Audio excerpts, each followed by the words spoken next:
The death of Osama bin Laden was a defining moment in American history, but now a New York Times Magazine story has sparked a sharp debate over whether the account of bin Laden's death that's been reported ever since is definitive or not. Adam has more. The United States has conducted an operation that killed Osama bin Laden. And it happened dramatically, with the U.S. tracking him to a compound in Pakistan, sneaking a SEAL team past that country's military, and later dropping bin Laden's body into the ocean. He was buried at sea according to Muslim tradition. Unless the New York Times Magazine says that's not what really happened. Reporter Jonathan Mahler says the account of bin Laden's death is evolving, and that the story told by reporters like Vanity Fair's Mark Bowden may not hold up. Case in point, Mahler says the film's Zero Dark 30's suggestion that torture helped find bin Laden. Where was the last time you saw bin Laden, huh? Later, that claim broke down. And Mahler notes investigative reporter Seymour Hersh offered a radically different account of the raid earlier this year. They did kill bin Laden. They went in and out without trouble. That is correct. Everything else is simply not right. Mahler doesn't say who's correct, calling his piece a case study in how constructed narratives become accepted truths. But Mark Bowden says the official story has been backed by extensive reporting and accuses the Times of wading into the crackpot world of internet theorizing. Even the Times' own D.C. bureau has reservations. Still, editor Dean Baquet is standing by Mahler's work, saying that as a media story, it's very good. I have to say, going back and looking at it again today, I thought Jonathan Mahler's piece was pretty good. If I were Mark Bowden, I wouldn't like it, but I didn't see how one version necessarily dismissed the other. Even like the guy who tipped off, somebody said it was a courier, and then somebody, it was just a walk-in guy. It could have been both. Well, it could have been both. It could have been both. My big problem with the story, I appreciate the sort of base level of skepticism because sometimes important official narratives are bogus, like the rescue of Jessica Lynch or the death of Pat Tillman, for example.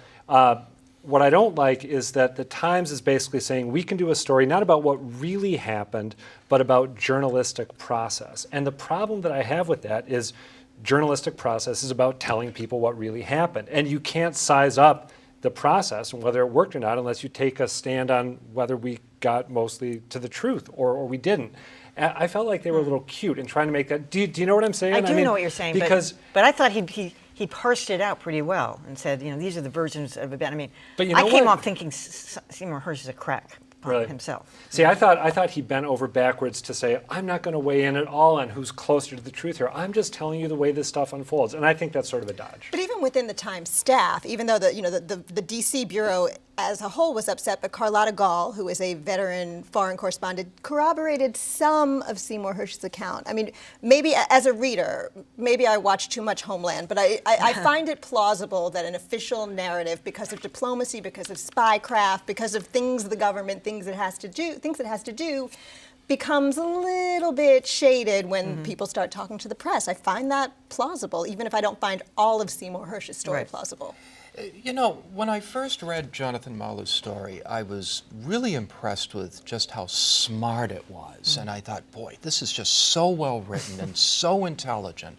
And then you start reading the pushback on the story, and I was kind of reminded of how incredibly thin Seymour Hersh's sourcing was. Yeah.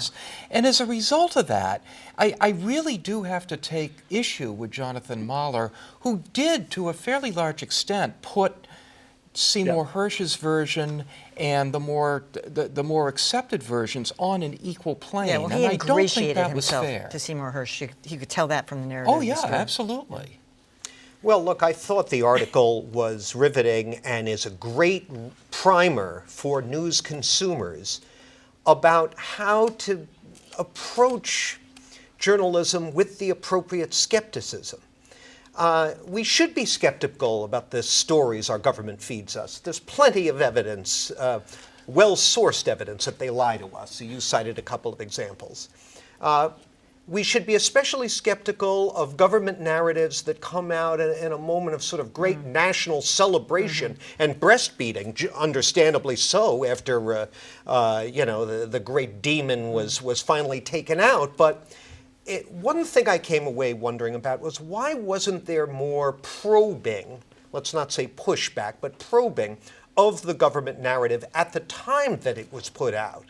I think there could have been much more productive analysis of the truth of all this if more of the media wasn't in such a rush to just wave the flag, pat the president on the back, and can't wait for Zero Dark 30 to come out. But And, you know, there was some at the time. Remember, I mean, initially we were told that bin Laden died in a firefight, and then, oh, it turns out he didn't. So whether that was the media pushing or the government tripping over itself, there were some things put out there that Using turned a out. woman as his Using as a a woman wife as a with that shield, human yeah. shield. So there was some good journalism that came out that debunked those things. I think so. Although I don't After remember a the while- later. Yeah. Later. Something gets lost when it doesn't happen in the moment. And Mark Bowden, I mean, he says he went down every rabbit hole he could find, and the sources essentially corroborate He had a lot of most sources. of the official government story of this. I don't think Mark Bowden is the kind of reporter who would have ignored conflicting information, but he says he really didn't come across Well, much. the idea that the New Yorker would not run the Seymour Hersh piece is a pretty big indictment of the totality of the Seymour Hersh piece. It had to run in the London Review of Books, and had it been in the New Yorker, I think it would have had more credibility. And people need to understand, good journalism is the best effort possible to get the truth. It's no guarantee.